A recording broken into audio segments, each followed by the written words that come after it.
हे बघा हे बोरा, एक गोष्ट कायमची डोसक्यात फिट्ट करून घ्यायची, आपले खानदान म्हणजे आपली इज्जत.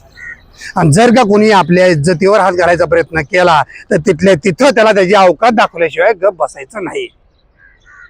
अरे आपल्याकडं पैसा आहे, आपलं नाव आहे, नावाला गावात मान आहे, मग दुनियेनं सलाम केलाच पाहिजे. आणि जर का नाही गेला तर त्योच हात तिथल्या तिथं उकडून दुसऱ्या हातात ठेवून द्यायचा. काय समजलं? कसं आहे, एखाद्याला अवकाश दाखविले का नाही, बाकी सगळी दुनिया आपोआप लाईनीवर येते. हा. आणि एखाद्याला आपण काही म्हणजे मदत केली तर त्याला तिथल्या तिथं जाणीव करून द्यायची की आम्ही तुझ्यावर लय काय काय उपकार केलेत. आपल्या समोर जो कोणी येईल उभा राहील त्याचा हात जोडलेलं, मान खाली आणि नजर जमिनीवर पाहिजे, तर आणि तरच आपली इज्जत टिकून राहील.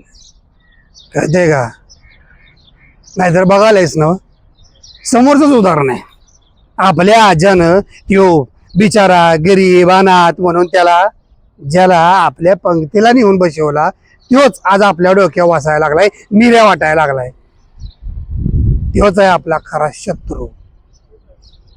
संधी मिळाली का नाही, करेक्ट कार्यक्रम करायचा त्याचा.